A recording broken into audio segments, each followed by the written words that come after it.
अस्सलाम वालेकुम everyone and welcome to my YouTube channel CSS blueprint with Syeda Mema. आज हमारी introduction to CSS awareness series का पार्ट 4 होगा वीडियो का। इसमें हम लोग CSS में MPT क्या है उसके बारे में डिस्कशन करेंगे। ठीक है, अगर सबसे पहले हम देखें तो MPT जो है वो stand for MCQ based preliminary test. ठीक है, अब MPT जो होता है वो CSS का फेज 1 होता है।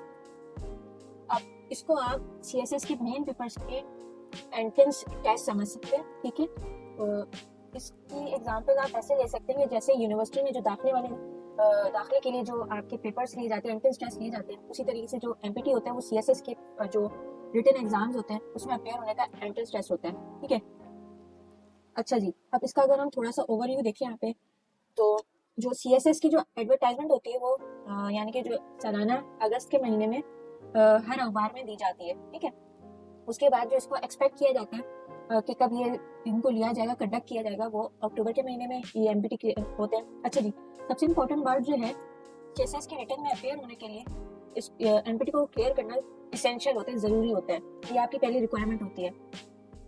अच्छा, जो कैंडिडेट्स ये यानी कि क्वालिफाई कर लेते हैं MPT को, ठीक है, वही आगे जाके CSS मेन रिटर्न एग्जाम में अपेयर हो सकते हैं।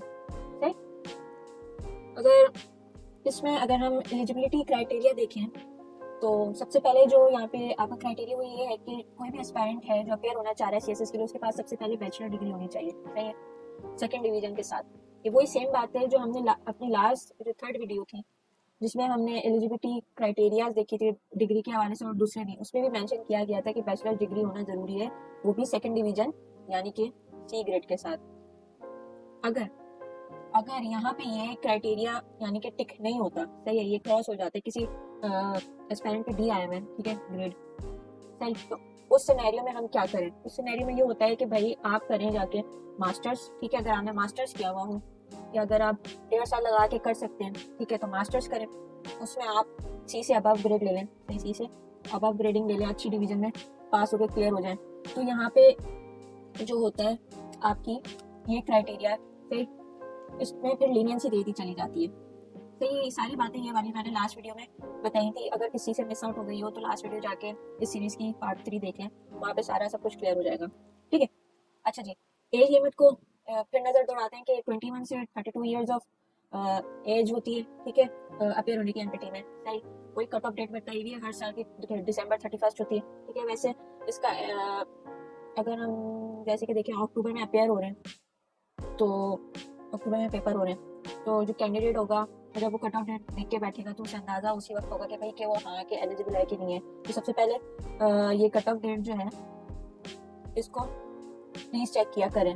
सही, उसके बाद अब यहाँ पे एक चीज़ वही CE के रूल्स 2019 के फिर वही डिस्कशन हुआ है कि candidates following under specific CSS CE 2019 and later are eligible for a 2 year age relaxation MPT में।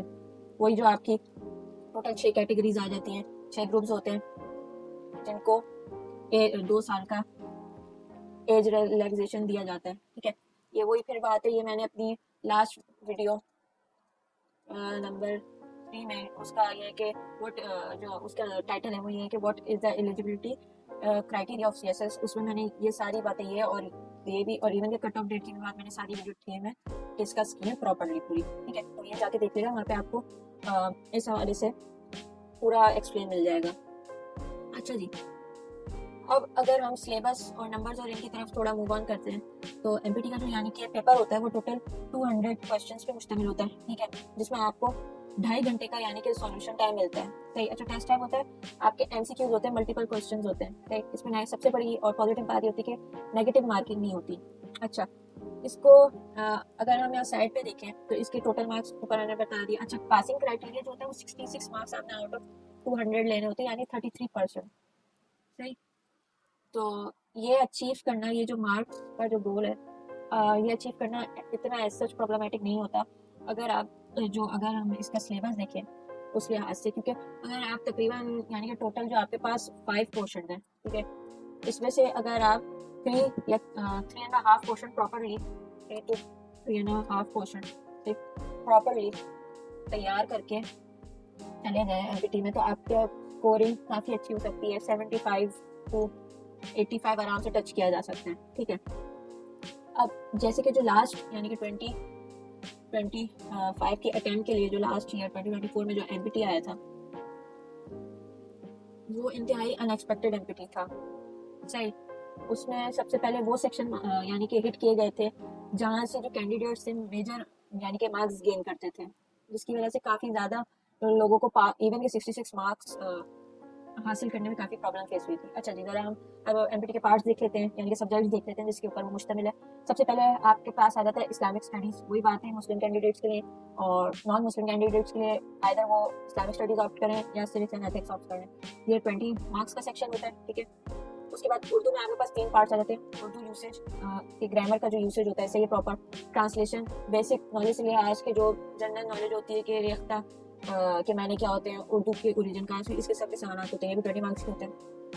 फिर आपके पास आ जाते हैं इंग्लिश का पार्ट। इंग्लिश में आपके पास भी वोकैबुलरी होती है, ग्रामर यूसेज होती है, कॉम्प्रिहेंशन हो रही होती है। ये वो सब्जेक्ट है, ठीक है, जो आप अपने ऑलरेडी इंग्लिश का जो आपका कंपोजिशन का पेपर होता है उसके लिए आप प्रिपेयर कर रहे होते हैं। और ये जो इस्लामियत का जो सेक्शन है, या आप अपने इस्लामिक स्टडीज़ के जो रिटन टेस्ट है उसके लिए ऑलरेडी प्रिपेयर कर रहे होते हैं। तो अगर आप जब अपनी प्रिपरेशन स्टार्ट कर चुके होंगे तो मेरी ये रिकमेंडेशन होगी कि एमपीटी से पहले कम से कम जो आपके कंपलसरी सब्जेक्ट्स हैं एमपीटी से पहले, ठीक है, कंपलसरी सब्जेक्ट्स कम से कम कुछ हद तक तो आपकी उनके ऊपर एक ग्राफ्स होनी चाहिए, ताकि खुदा ना खास्ते जैसे कि 2024 के एमपीटी में हुआ कि बिल्कुल ही out of the box question आए, काफ़ी हार्ड पेपर था, तो काफ़ी स्टूडेंट्स फेल भी हुए, क्लियर नहीं कर सकते, 66 नंबर नहीं ले सके। तो ऐसा सिनेरियो आप न्यू एस्पायरेंट्स के साथ या जो अगेन रिपेयर हो रहे हो उनके साथ ना हो, ठीक है। अच्छा जी, उसके बाद फिर आपके पास आ जाता है जनरल एबिलिटीज़, ठीक है। जनरल एबिलिटीज़ में आपकी इन्होंने बताई हुई है बेसिक मैथमेटिक्स अर्थमेटिक्स होती है, अलजेब्रा, ज्योमेट्री, ये एसएससी सेकेंडरी स्कूल लेवल की होती है, ठीक है, यानी 10th क्लास तक की। अच्छा, ये जो है ये आपका 60% मार्क्स होता है, ये आपका काफ़ी बड़ा चंक होता है जनरल एबिलिटी का, क्योंकि इन 3 के अलावा जो स्टार्टिंग में एबीसीडी मैंने बताया, अर्थमेटिक, अलजेब्रा, ज्योमेट्री के अलावा आपके पास logical problem solving, analytical abilities and mental abilities ये 3 अदर और पार्ट भी मौजूद होते हैं, ठीक है। अच्छा, जो इंग्लिश का पार्ट है उसके आपके टोटल 50 मार्क्स होते हैं, सही। मैंने वही अब इसके बाद अगर हम देखें तो जनरल नॉलेज देखते हैं नंबर 5 पे, तो उसमें आपके पास आ जाता है आपका एप्टीट्यूड साइंस, सही, current affairs and Pakistan affairs, सही। ये 15 मार्क्स का होता है। तो जो मेजर जो चंक होते हैं ना आपके नंबर गेनिंग के, जो आपके पास ग्राउंड होता है, वो ये जो 3 सेक्शन होते हैं, यहाँ से कोई भी एक कैंडिडेट बहुत अच्छा स्कोर कर सकता है, क्योंकि ये तीनों मिला के ही आपके टोटल 160 नंबर यहाँ से बना देता है। अगर आप इन्हीं 3 सेक्शंस को, जैसे कि मैंने अभी ऊपर मेंशन किया, इन्हीं 3 सेक्शंस को अगर आप प्रॉपर्ली में तैयार करके पेपर में एमपीटी में अपेयर हो जाए तो आप बहुत अच्छे नंबरों से एमपीटी को क्लियर कर सकते हैं विदाउट एनी प्रॉब्लम। आपके कॉन्सेप्ट, बेसिक कॉन्सेप्ट क्लियर होने चाहिए। उसके अलावा आपको जनरल एबिलिटीज में ये पता होना चाहिए कि कौन सा फॉर्मेट किधर और किस तरीके से मोड़ के लगाया जा सकता है, सही है। अच्छा जी, अब जो मैंने 3.5 यानी कि क्वेश्चन की बात की थी वो ये थी कि इस्लामिक स्टडीज़ का भी अगर आप जो एमसीक्यूज हैं वो प्रॉपर्ली कवर करके चले जाएं, क्योंकि इस्लामिक स्टडीज़ के एमसीक्यूज चेंज नहीं होते। ये पिछले जब से यानी कि सिलेबस में ये एमपीटी बना है वही सेम क्वेश्चन आते हैं, वही सेम नॉलेज है, ठीक है। तो अगर आप ये सही तरीके से मेमोराइज करके, सही, और उसको मेमोराइज करने के साथ साथ प्रैक्टिस करके चले जाएं तो इसमें भी आप अच्छा स्कोर कर सकते हैं। अच्छा जी, ये तो ऊपर से थोड़ी सी डिस्कशन हुई है कि ये तो वो सिलेबस है कि जो एफएससी ने हमें उनकी ऑफिशियल जो वेबसाइट है उस पर इन्होंने प्रोवाइड किया हुआ है, ठीक है। अच्छा जी, अब अगर जो मैंने यानी कि 5 पेपर जितने अवेलेबल थे एमपीटी के ऑनलाइन, ठीक है, मैंने उनका जो एनालिसिस कंडक्ट किया, ठीक है, उसमें एक तरीके का यानी कि ब्रेक डाउन हुआ हुआ मैंने नोट किया कि क्वेश्चंस किस तरीके से ब्रेक डाउन हुए और कितने क्वेश्चंस कौन से सेक्शंस में से आ रहे हैं। अब यहाँ पे मैंने वही चीज़ लिखी है। सबसे पहले जनरल एबिलिटीज के आपके वैसे 60 मार्क्स हैं, ठीक है, 1 मार्क का एक क्वेश्चन है तो 60 क्वेश्चन है, ठीक है। मगर जो बेसिक मैथमेटिक्स है उसमें आपके जो टोटल आउट ऑफ 60 में से क्वेश्चन में से आपके 17 क्वेश्चन यहाँ से आ रहे हैं। अच्छा जी, उसमें कौन सी ये लोग सब टॉपिक हिट करते हैं, रेशो का, परसेंटेज का, एवरेजेस का, सही, वही टॉपिक हिट हो रहे हैं जो आपकी जो सीएसएस के रिटन में मोस्ट इंपॉर्टेंट होते हैं, ठीक है। अलजेब्रा में 16 क्वेश्चन होते हैं, इसमें क्वाड्रेटिक एक्सप्रेशन, अलजेब्रिक एक्सप्रेशन, ये वाले क्वेश्चन सेट हो रहे होते हैं। अच्छा, ज्योमेट्री में आपके पास आ जाते हैं आपका सर्कल के ज्योमेट्री की जो बेसिक शेप्स वगैरह के वो आ जाते हैं, ठीक है। अच्छा, जनरल मेंटल एबिलिटीज में आपके नंबर सीरीज हो गई, अल्फाबेटिक सीरीज हो गई, उसके 10 क्वेश्चन है, ठीक है, और डिफरेंट तरीके की जो सीरीज होती है वो यहाँ पे आ जाती है। अच्छा, एनालिटिकल रीजनिंग में आपके पास फैमिली रिलेशनशिप वाले क्वेश्चन आते रहते हैं और वो 10 वाले क्वेश्चन होते हैं, डिफरेंट किस्म के क्वेश्चन होते हैं वो आ जाते हैं। तो ये टोटल 10 क्वेश्चन यहाँ से आपके बन जाते हैं, ठीक है। अब इंग्लिश में आपके 50 क्वेश्चन है, वही 50 मार्क्स के लिए 1 मार्क्स फॉर ईच क्वेश्चन, सही। अब वही हिसाब किताब है जो इंग्लिश कंपोजिशन के पेपर में होता है कि सिनोनिम्स आपके 10 नंबर के, जैसे रिटर्न में आपके होंगे सिमिलर, एंटोनिम्स आपके 10 नंबर में, वही रिटर्न में, कुल मिला के आपके रिटर्न के एमसीक्यूज भी यहाँ से प्रिपेयर हो रहे होते हैं, ठीक है। अच्छा, प्रेपोजिशन के 5 नंबर होते हैं, जैसे प्रेपोजिशन के जो रिटर्न होते हैं वो सेम आपके 5 नंबर वहाँ पे भी अवेलेबल होते हैं। सेंटेंस कंप्लीशन के 5 नंबर होते हैं, ठीक है। सेंटेंस करेक्शन के 10 नंबर होते हैं, सेम रिटर्न में भी यही हो रहा होता है, ठीक है। कॉम्प्रिहेंशन के यहाँ पे 5 नंबर दे देते हैं। अच्छा, वहाँ पे कॉम्प्रिहेंशन के रिटर्न में नंबर ज्यादा होते हैं। और ऑड वर्ड आओ, मेरे ख्याल से दिस इज एनालॉजी, ठीक है, इसके आपके 5 नंबर के सवाल होते हैं। अच्छा, एनालॉजी करने का भी बहुत सिंपल तरीका होता है, इसके भी कुछ यानी कि टाइप्स हैं। अगर आप उनके ऊपर टोटल मेरे ख्याल से 11 to 12 टाइप्स हैं इसकी एनालॉजीज के, अगर आप इनको सही तरीके से प्रिपेयर कर लें तो आपके इसमें से 5 में से 5 पूरे आ सकते हैं आराम से। यहाँ पे आपके कॉम्प्रीहेंशन में 4 नंबर कहीं पे भी नहीं दिया, अगर आप प्रॉपरली इसको अटेम्प्ट करें, सही। अगर जैसे कि अगर एक क्वेश्चन टाइटल का आ जाता है तो हाँ, टाइटल में आपके नंबर थोड़े 19-20 हो सकते हैं, मगर जो बाकी रिमेनिंग 4 सवाल है उसमें आपके 4 नंबर पेंडिंग है। जो आपकी प्रपोजिशन है इसमें नंबर पूरे 5 आ सकते हैं अगर आपने लगातार प्रैक्टिस की जो प्रॉपर तरीके से। अच्छा, सिनोनिम और एंटोनिम्स में तो मैं खुद भी कुछ नहीं कह सकती, क्योंकि भाई हमारे पास जो, अगर आप डिक्शनरी पूरी भी उठा के पढ़ लें टू बी ऑनेस्ट, तो आप वर्ड्स कवर नहीं कर सकते। कोई भी अगर कोई भी और मेंटर ये बोले कि नहीं इसमें 10 में से 10 पूरे आ सकते हैं, तो ये आपको झूठ बोल रहे हैं, क्योंकि हमारे तकरीबन लाखों में आपके पास इंग्लिश अल्फाबेट्स में आपके पास वर्ड्स मौजूद है, सही। इंग्लिश जबान में आपके पास इतने मौजूद है, ठीक है। तो ये कोई भी एस्पायरेंट पूरे यानी कि स्कोर नहीं कर सकता इसमें। तो अगर जैसे कि आप यहाँ पे तकरीबन 10 में से मेरे हिसाब से 5 या 6 भी, ये तो मैंने बहुत यानी कि एक सोच की बात बोली है, मगर ये भी बहुत हाई स्कोर है अकॉर्डिंग टू। अगर आप ये भी स्कोर कर लेते हैं तो ये अच्छी, इससे ये अंदाजा हो सकता है कि आपने काफी अच्छे प्रिपेयर किए। करेक्ट, आगे मूव करते हैं जनरल नॉलेज में। अच्छा जी, जनरल नॉलेज के 50 क्वेश्चन आते हैं, जिसमें जो डिवीजन होती है सबसे ज्यादा वो एवरीडे साइंस को दी जाती है, 18 पाकिस्तान स्टडीज को दी जाती है, 19 क्वेश्चन होते हैं यहाँ पे, ठीक है। ये वही सेम डेटा होता है पाकिस्तान स्टडीज का।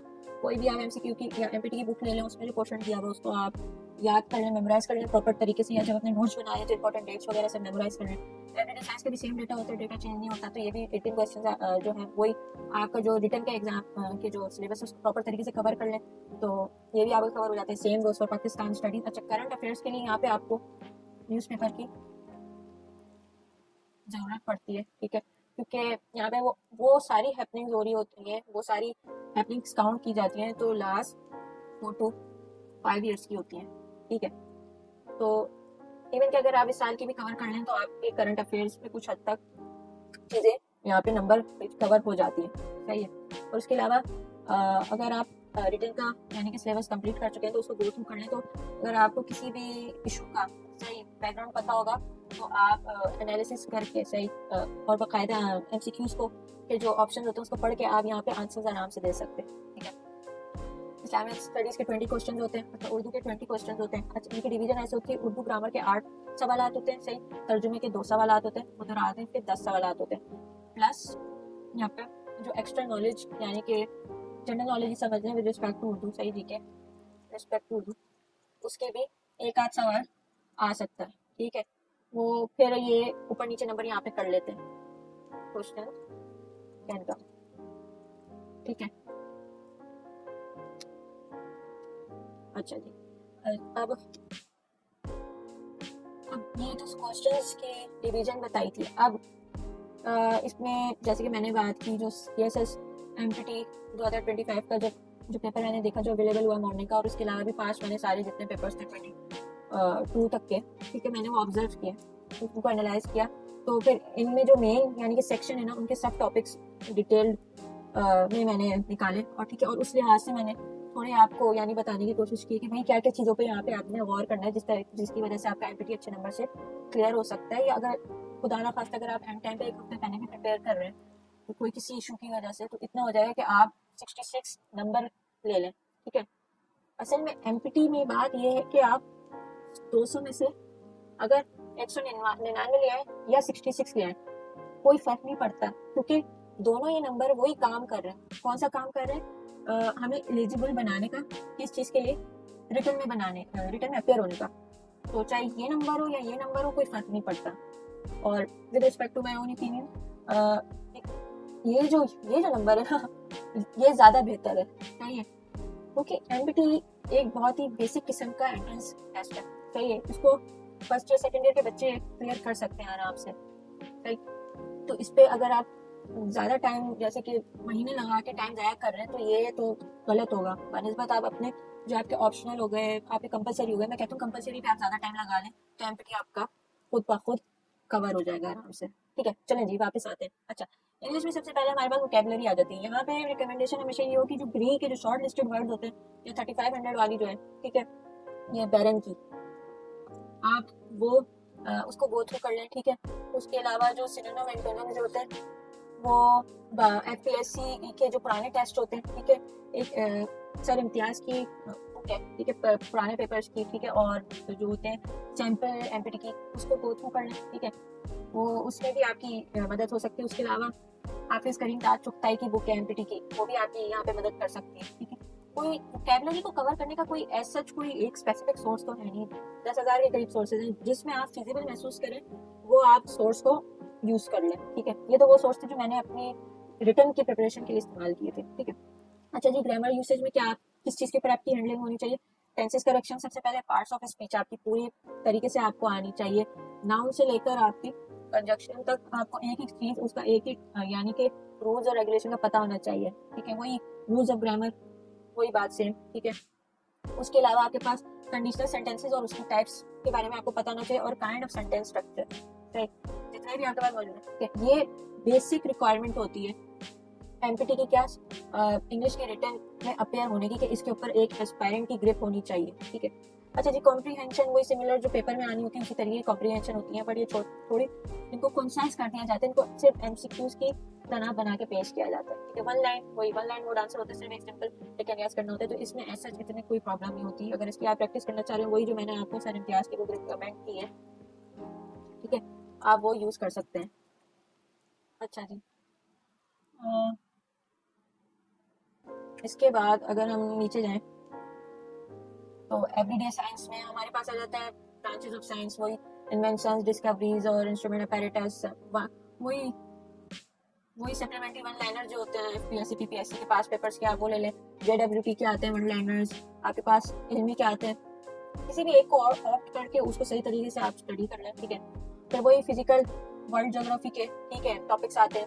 वो कौन से हमारे चैप्टर में आ जाते हैं? सोलर सिस्टम का हो गया, ग्लोब का जो आपका क्या कहते हैं लैटिट्यूड एंड लैटिट्यूड होता है और लॉन्गिट्यूड होता है, आर्टिक अंटार्कटिका होता है, वही ओशन वगैरह की जो ग्रोथ की होती है, और जो विंड्स होती हैं उसके बारे में, ठीक है, ठीक है। वही सीज रिवर्स, सही, बेसिकली जनरल नॉलेज है सारी, ठीक है।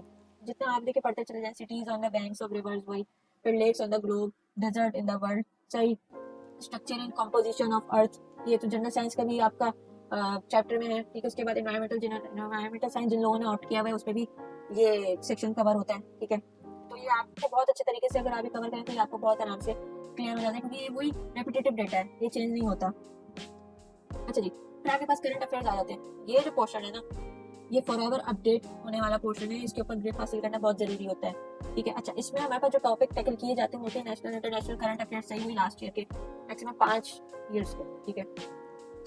बाज स्टूडेंट 5 ईयर्स करते हैं, कुछ 3 ईयर्स करते हैं, ठीक है। बाज ऐसे भी होते तो सिर्फ 1 ईयर का देख के चले जाते हैं, ठीक है। 1 ईयर वाली अप्रोच भी सही है, 3 ईयर वाली अप्रोच भी, 5 ईयर वाली भी, क्यों? जितना टाइम है उस लिहाज से आप अपनी अप्रोच बनाए, सही। नेक्स्ट, अच्छा, अब सेम वही बात यहाँ पे मैंने लिखी है कि student should extract important information from the newspaper, सही, जनवरी पहली से, सही। साल आपका जनवरी 1 से स्टार्ट हो रहा है, तो इसका मतलब आपको पहली जनवरी से लेकर, ठीक है, जैन से लेकर आपके पास जब तक आपके एमपीटी के भी पेपर, ठीक है, फॉर एमपीटी और प्लस जब तक आपके रिटर्न नहीं होते, जब तक कि आपके पास क्या कहते हैं न्यूज़पेपर का डेटा होना जरूरी होता है, या गो थ्रू आपने किया वो किसी जगह पे रख के लिख के जमा किया वो प्रॉपर तरीके से अरेंज करके, ठीक है। इसको बार बार गो थ्रू करना पड़ता है, क्योंकि ये डेटा आपका आगे जाके आपके सोर्सेज भी बनते हैं रिटर्न में, और आप इनको रेफरेंसिंग में भी इस्तेमाल करते हैं। तो काइंडली डॉन पे अपनी ग्रास्प अच्छी करें, सही। अब इसके बाद जो हमारी फेडरल पब्लिक कमीशन है, सही, जो स्टैटिक जनरल नॉलेज होती है, सही, वो भी करंट अफेयर्स का पार्ट होता है। अच्छा, स्टैटिक जनरल नॉलेज से क्या मुराद है, आप ये सोच रहे होते हैं, मैं आपको बताती हूँ। जैसे कि वो यानी कि नॉलेज, ठीक है, जो काफ़ी अरसे से चेंज यानी कि नहीं हो सही, या तो लॉन्गर टाइम हो वो अभी चेंज होएगा। अब यहाँ पे देख रहे हैं तो ग्लोबल लाइंस एंड बाउंड्रीज आ गई, ये वही हैं जो काफ़ी अरसे से जो आपकी कंट्रीज की बाउंड्रीज बनी हुई है, वही है, सही। उसके बाद आपके पास आ गया कंट्रीज एंड देयर पार्लियामेंट्स, ठीक है। टेरिटोरियल डिस्प्यूट्स ऑन ग्लोब, सही, फलस्तीन का हो गया, यूक्रेन का हो गया, आपका अफ्रीका में जो हो रहे हैं, आपके साउथ अमेरिका में जो कॉन्फ्लिक्ट्स हो रहे हैं, सही। उसके अलावा आपके पास जो एशिया के अंदर डिफरेंट कॉन्फ्लिक्ट्स है, कश्मीर का इशू है, आपके पास रोहिंग्या मुसलमानों का है, यूगर मुसलमानों का कॉन्फ्लिक्ट है, उसके साथ साथ आर्मीनिया और क्या कहते हैं अजरबैजान का कॉन्फ्लिक्ट है, तो कोर्ट्स का आपका है टर्की के साथ, और मुख्तलिफ मिडिल ईस्ट में आप चले जाए सीरिया, ये सारे आपके पास यहाँ पे आ जाते हैं, ठीक है। उसके बाद आपके पास वर्ल्ड फेमस स्ट्रक्चर्स और प्लेसेस क्या आ जाते हैं, ठीक है। वर्ल्ड फेमस स्ट्रक्चर्स से क्या मुराद, आपके आईफल टावर हो गया, पिरामिड ऑफ गीजा हो गया, हमारा मीनार पाकिस्तान हो गया, डिफरेंट चीज हो गई। अच्छा, डिस्टिंक्ट नेम्स ऑफ प्लेसेस हो गए मुख्तलिफ, सही। चेंज नेम ऑफ प्लेसेस, सही, सिटीज या किसी कंट्री का नाम बदला गया हो, जैसे साइलोन कॉमन एग्जांपल है जो बहुत ज्यादा रिपीट की जाती है, सही। साइलोन किसका पुराना नाम था, श्रीलंका का, ठीक है। उसके अलावा आपके पास बर्मा था, बर्मा आपका म्यांमार का पुराना नाम था, ठीक है। इसी तरीके से जो पुराने नाम है वो चेंज हो गए मुल्क के या उनके कैपिटल सिटीज के, ठीक है, ये पता होना चाहिए, ठीक है। उसके साथ साथ हर कंट्री का आपको कैपिटल और उसका करेंसी पता होना चाहिए, वो किसी भी कंट्री को मेंशन करते हुए बोलेगा इसका कैपिटल क्या है, सही। अब जो मेजर नाम है, जो प्रोमिनेंट नाम है, वो तो सबको पता होते हैं।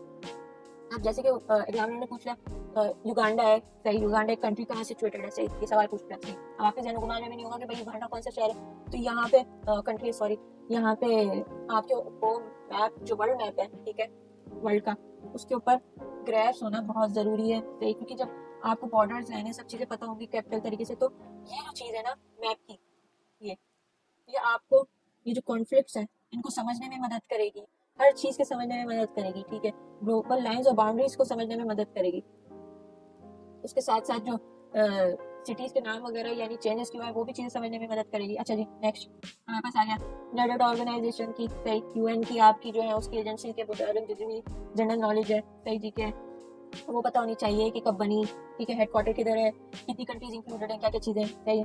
और डिफरेंट इंटरनेशनल बॉडीज और उनके हेडक्वार्टर्स, आपका IMF आ गया, वर्ल्ड बैंक हो गया, आपका वर्ल्ड ट्रेड ऑर्गेनाइजेशन हो गई, मुख्तलिफ आगे एक्सेट्रा, सही। अच्छा जी, करंट अफेयर्स के बाद आगे बात आ जाता है पाकिस्तान अफेयर्स। पाकिस्तान अफेयर्स अगर समझे तो बहुत ही यानी कि सिंपल भी कह सकते हैं इसकी नॉलेज को, क्यों, क्योंकि इसकी नॉलेज वही है, कंसिस्टेंट है, चेंज नहीं होती, सही, सेम है, सही। तो इसको मेमोराइज करने में ऐसा इशू नहीं होना चाहिए, सही। मगर यहाँ पे हाँ, अगर आपको इशू आ सकते हैं तो आपको सिर्फ आएगा डेट्स पे, ठीक है। अच्छा जी, यहाँ पे एक जो मैं रिकमेंडेशन आपको दे सकता हूँ कि अगर पाकिस्तान अफेयर्स को आपने सही तरीके से ग्रैस्प करना है ना, तो यहाँ पे आपको मैप पढ़ना पड़ेगा, इनका, पाकिस्तान का भी, ठीक है, पाक का, प्लस अगर हो सके तो थोड़ा सा अपने साउथ एशिया का भी पढ़ लें, समझ लें, ठीक है। उससे क्या होगा कि उससे ये होगा कि ये चीज होगी ना कि आपकी मदद करेगी पाकिस्तान के ज्योग्राफिकल कंडीशंस और जो एस्पेक्ट्स हैं उनको अंडरस्टैंड करने के लिए, कि अगर जैसे कि एग्जामिनर आपसे पूछता है क्वेश्चन में कि जो तख्त सुलेमानी है वो किस माउंटेन की यानी कि रेंज का पार्ट है, तो आप वहाँ पे कंफ्यूज ना हो, क्योंकि जैसे कि आपने 200 सवाल अटेम्प्ट करने हैं, ठीक है, 2.5 घंटे का पेपर है, मैक्सिमम हर सवाल को आप 1 मिनट से ज्यादा नहीं दे सकते, ठीक है। तो आपके जहन में फौरन क्लिक होना चाहिए एकदम कि भाई ये तख्त सुलेमानी जो है ये बलूचिस्तान में हमारे पास मौजूद है, वहाँ पे कोई सुलेमानी जो है उसके पहाड़ों की रेंज है, उसके यानी कि तख्त जो सबसे हाईएस्ट है उसको क्या कहते हैं, तख्त सुलेमानी बोला जाता है, एकदम क्लिक हो आपको, ठीक है। अच्छा जी, इसके बाद जो सेकंड टॉपिक है वो आपका वही rise of Islam in south Asia, वही 712 किसका, मोहम्मद बिन कासिम, ठीक है। तो यहाँ से वही राइज यहीं से स्टार्ट हुआ था। अगर आप थोड़ा और अर्ली पढ़ना चाहें तो जो ऑफिशियल जो यानी कि प्रॉपर तरीके से जो थोड़ा बहुत यानी कि इंट्रोडक्शन हुआ था साउथ एशिया का इस्लाम से, तो वो हजरत उमर के रज़ी अल्लाह के ज़माने में हुआ था, हमारे जो सेकंड कैलिफ थे, ठीक है। अच्छा, उसके बाद जो थर्ड टॉपिक हमारे पास आ जाता है वो ब्रिटिश इंपीरियल पावर का आ जाता है, ठीक है। फिर गवर्नमेंट ऑफ पाकिस्तान 1947 से लेकर 2024, अब ये इसमें आहिस्ता 2025 ऐड होता चला जाएगा, 1 साल और बढ़ता चला जाएगा, ठीक है।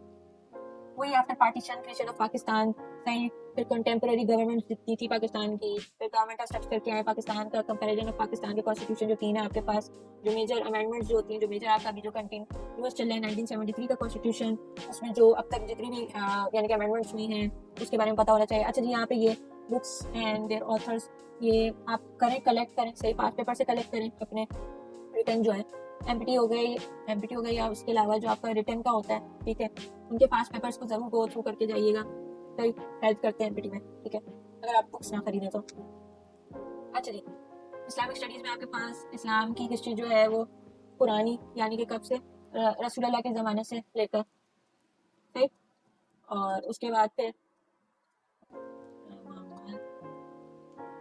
सल्लल्लाहु अलैहि वसल्लम के ज़माने से लेकर फिर 1920 तक, ठीक है, सही।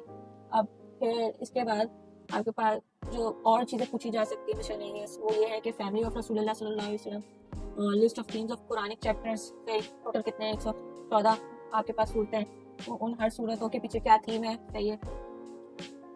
इसके साथ साथ नोटेबल पॉइंटर्स और फैक्ट्स जो होते हैं कुरान की सूरत का कौन सा, यानी कि जो मेन पॉइंटर है जो पुराने एग्जाम से भी लगातार पूछा गया, उसको भी गो थ्रू करें, ठीक है। अल्लाह ताला के जितने भी पैगंबर नबी हैं, उनके बारे में जितनी भी नॉलेज है वो उनकी, यानी कि कहना चाहिए किधर वो पैदा हुए, सही, फिर कहाँ इज्जत करके गए, किस तरीके से, उनकी वो चीज़ें पता होनी चाहिए, उनकी प्रोफेशन क्या थे, ये तक पूछ लिया जाता है। आशरा मबशरा के बारे में पूछा जाता है, जो 10 हमारे पास वो थे साहबा, उनके नाम वगैरह, ये सब चीज़ें। ईमान के फंडामेंटल्स पूछ लिए जाते हैं, पिलर्स इस्लाम के पूछ लिए जाते हैं, सियाही सित्ता पूछ लिए जाते हैं, जो 6 हैं हमारे पास हदीसों की, सही, स्कूल ऑफ थॉट जितने इस्लाम में वो पूछ लिए जाते हैं। अच्छा, गलती से मुझसे लिखा चला गया, सप्लीमेंट्री जो पॉइंटर्स होते हैं, ठीक है, इसके अलावा जो एडिशनल नॉलेज और डालनी होती है, ठीक है, इनके मुतालिक वो भी देखना है, ठीक है। नेक्स्ट, अच्छा जी, ये हमारे उन कैंडिडेट्स के लिए जो नॉन मुस्लिम्स होते हैं, सही। यहाँ पे जो बेसिक इनसे सिविक्स एक अलग एस्पेक्ट है, एथिक्स अलग है, तो इनके बारे में पूछ लिया जाता है। सिविक्स में डेफिनेशन पूछी जाती है, नेचर, सिग्निफिकेंस उसकी पूछ ली जाती है, स्टेट के बारे में पूछा जाता है, उसके एलिमेंट्स और ऑर्गन्स के बारे में। यह पार्ट आपका पोल साइंस के पेपर और जो सिलेबस है वहाँ से भी कवर किया जा सकता है। ह्यूमन राइट्स का फंडामेंटल पूछ लिया जाता है, ह्यूमन राइट्स में बात है, करंट अफेयर्स में भी आप कवर कर रहे हो तो। अच्छा जी, राइट्स एंड ड्यूटीज और obligation of non Muslim under the constitution of Pakistan 1973 का कॉन्स्टिट्यूशन सही तरीके से पता होना चाहिए। यूनाइटेड नेशंस के बारे में पता होना चाहिए, उनके एम्स, ऑब्जेक्टिव्स, सही, मेन ऑर्गन जो उनके हैं, एजेंसी है उनकी, यूएन रॉ, डिफरेंट वगैरह जितनी भी है, तो उनके बारे में पूछ लिया जाता है। अच्छा जी, एथिक्स में ह्यूमन वैल्यूज, सही, रोल ऑफ फैमिली हुई, society, education institution towards inculcating universal moral values, ये बेसिक चीज़ें ये पूछ ली जाती है, ठीक है। इसके साथ साथ integrity, impartiality and non partisanship, सही, objectivity, dedication to public services, empathy, tolerance and compassion towards the weaker sections, ये पूछ लिया जाता है। और इमोशनल इंटेलिजेंस में आपके पास ज़्यादातर कॉन्सेप्ट होते हैं, उनके एप्लीकेशन और इन एडमिनिस्ट्रेशन और गवर्नमेंट्स में इमोशनल इंटेलिजेंस कैसे होती है, ये चीज़ पूछ ली जाती है, सही। अच्छा जी, अब जनरल एबिलिटी का अगर हम पोर्शन देखें, सबसे बड़ा पोर्शन, सबसे खतरनाक पोर्शन, 60 क्वेश्चंस, यानी कि 60 मार्क्स पे मुश्तमिल, ये अगर प्रॉपर तरीके से कर लिया, अगर इसमें से 30 आपने अचीव कर लिए या 40 अचीव कर लिए तो अच्छे तरीके से, तो तकरीबन रेड जोन से आप बाहर हो जाते हैं, सही। अच्छा जी, और ये जो सेक्शन होता है ये क्या देखता है, ये आपकी बेसिक जो क्वांटिटेटिव एबिलिटीज होती है ना वो चेक करता है, सही है।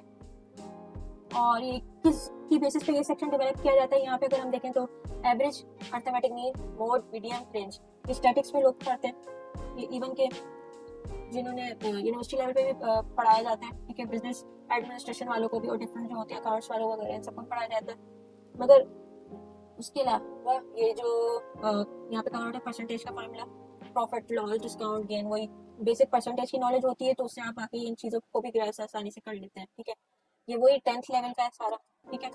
उसके बाद रेशो, प्रोपोर्शन की प्रॉब्लम्स होती हैं, टाइम, डिस्टेंस, ये 10 प्रॉब्लम्स आ गई, ठीक है। कोई अच्छा अलजेब्रा होते हैं एंड इसके इंपॉर्टेंट फार्मूला, जैसे कि क्वाड्रेटिक हो गए, क्वाड्रेटिक हो गई, बाद में देखिए, क्वाड्रेटिक इक्वेशन हो गई, आपकी अलजेब्रिक एक्सप्रेशन आ गई, डिफरेंट जो आपके ए प्लस बी वाले जो फॉर्मूले होते हैं वो भी पता होना चाहिए। अच्छा जी, एज प्रॉब्लम्स आ गई, प्रोबेबिलिटी एंड कॉम्बिनेशन हो गई, ज्योमेट्री आपकी आ गई, उसके साथ ट्रिग्नोमेट्री की बेसिस पता होनी चाहिए, ठीक। ये जो सेक्शन है ना, अगर मैं इसको क्लियर करके आपको दिखाऊं जरा सा,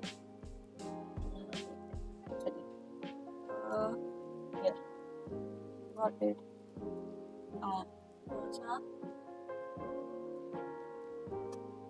अच्छा जी, हाँ, ये algebra and it's important formula का ये अलग सेक्शन है। इससे ऊपर जितना सेक्शन था ये आपके अर्थमेटिक में आ जाता है, ठीक है। और ये जो सेक्शन है ना, ज्योमेट्री एंड ट्रिग्नोमेट्री का, ये अलग सेक्शन है, ठीक है। ये भी एज प्रॉब्लम्स आपकी जो है जी ये जो एज प्रॉब्लम है आपकी, ये भी ऊपर चली जाती है आपकी अर्थमेटिक में, ठीक है। अच्छा, प्रोबेबिलिटी एंड कॉम्बिनेशन का जो ये है, ये बिल्कुल एक सेपरेट सेक्शन है, ठीक है, अगर आप प्रॉपर मैथमेटिकल लेंस से देखें। अच्छा, जो सीरीज प्रॉब्लम एंड कोडिंग होता है, ये यहाँ पे क्वांटिटेटिव में भी आ सकता है, ठीक है, उसके साथ साथ ये एनालिटिकल रीजनिंग में भी आ सकता है, ठीक है। इसमें नंबर सीरीज इसमें आपके पास आ जाती है, जो सीरीज में जो आती है आपके पास नंबर सीरीज होती है, ठीक है। उसके अलावा अल्फाबेटिक सीरीज होती है, ये मोस्ट प्रॉब्लम क्या कहते हैं प्रोमिनेंट आपकी दो सीरीज होती है, ठीक है। इसके अलावा भी और मल्टीपल सीरीज होती है, मगर इनके ऊपर एग्जामिनर ज्यादा पेपर रख के बनाते हैं। इनके भी तकरीबन 6 से 7 मेथड्स होते हैं, जिसके थ्रू आप आराम से दोनों सीरीज को 6 to 7 मेथड्स होते हैं, जिसकी बेसिस पे आप दोनों सीरीज को आराम से सॉल्व कर सकते हैं, ठीक है। अच्छा जी, अब हम चलते हैं second part of general ability की तरफ, जो कि हमारा है एनालिटिकल रीजनिंग से या लॉजिकल रीजनिंग। अच्छा, यहाँ से जो पूछा जाता है ना, वो सिंपल, यानी कि एग्जामिनर क्या देख रहा होता है कि जो कैंडिडेट है क्या उसके पास लॉजिकल रीजनिंग मौजूद है कि नहीं, सही। अच्छा, यहाँ पे जितने भी सवाल होते हैं, ये आपकी जो इस तरीके से बनाए जाते हैं कि ये बेस्ड होते हैं पैसेज और सेट ऑफ कंडीशंस पे, सही। यहाँ पे कैंडिडेट को सबसे बेस्ट आंसर चूज करना होता है, ठीक है।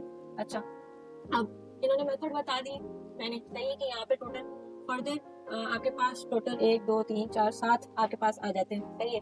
सबसे पहले मैट्रिक्स के ऊपर आपका यानी कि ग्राफ्स होने चाहिए, लीनियर ऑर्डरिंग के ऊपर होनी चाहिए, डिस्ट्रीब्यूटेड ऑर्डर के ऊपर होनी चाहिए, ठीक है, सिटिंग अरेंजमेंट के ऊपर होनी चाहिए, सिलेक्शन मेथड के ऊपर होनी चाहिए, ग्रेटर और लेसन देन और नेटवर्किंग मेथड के ऊपर। अच्छा, यहाँ पे ना सबसे ज्यादा यानी कि जो लो स्कोरिंग की वजह ये होती है कि जो सवाल एग्जामिनर ऐसे लिखता है, ठीक है, कि जो एस्पायरेंट होता है, कि जो स्टूडेंट होता है, कि वो वर्डिंग में कंफ्यूज हो जाता है, वो वर्डिंग्स को ऐसे घुमा के, यानी कि सवाल को वर्डिंग्स में ऐसा घुमा के प्रेजेंट करता है कि आगे वाला जो सॉल्व करने वाला जो एस्पायरेंट होता है वो कंफ्यूज हो जाता है, और बाज औकात वो सही करते करते भी सवाल को गलत ऑप्ट करके आ जाता है। तो इसलिए यहाँ पे मेरी रिकमेंडेशन होगी कि इस पार्ट पे आप थोड़ा ज्यादा टाइम दे लें, सही। जो पूरा ही as a whole general ability test पे तो नहीं ज्यादा टाइम देंगे, मगर ये जो पार्ट है ना, इसके सवाल आपको लगे दिख जाएंगे, ठीक है।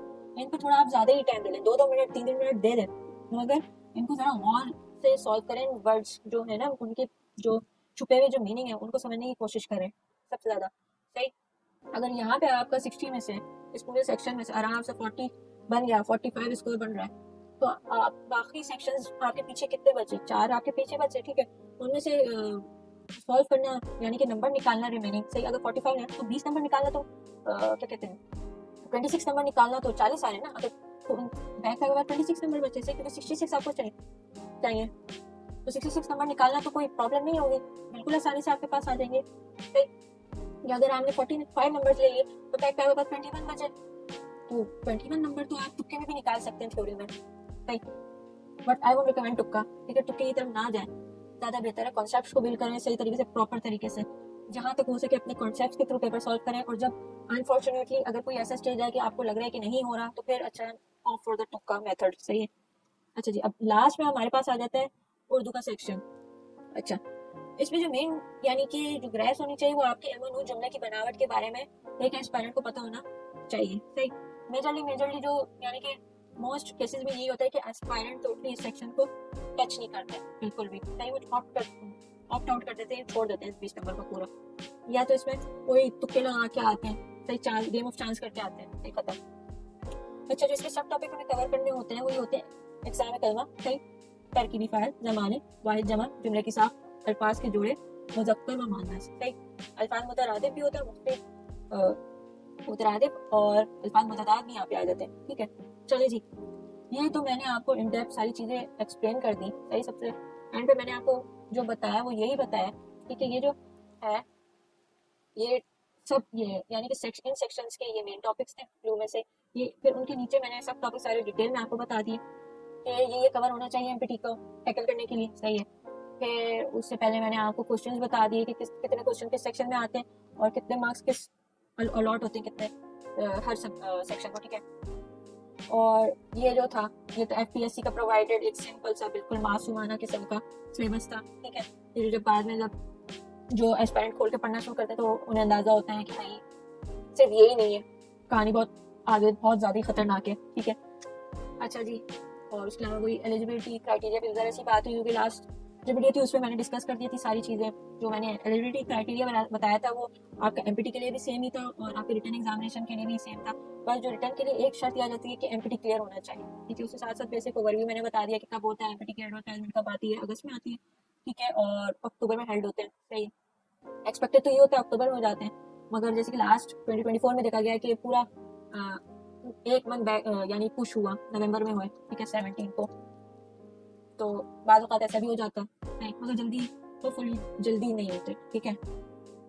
तो आज हमने एमपीटी को पूरा कवर किया, सिलेबस से लेके उसके यानी कि क्वेश्चन डिवीजन तक, ठीक है। उसके अलावा हमने उसकी क्या कहते हैं क्राइटेरिया भी देख लिया। सही, ये सारी इंपॉर्टेंट चीज़ थी।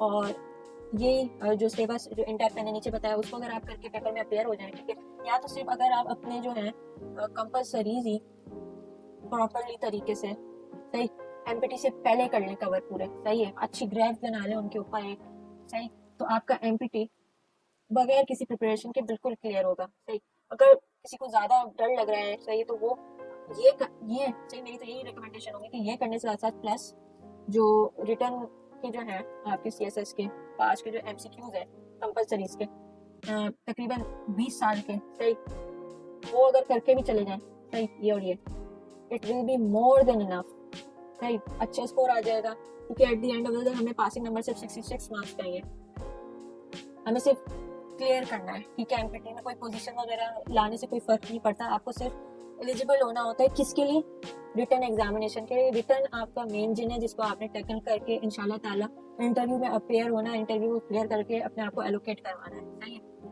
So that's all from my side, ठीक है। अपना सब ध्यान रखें और टेक केयर एंड अल्लाह हाफिज़।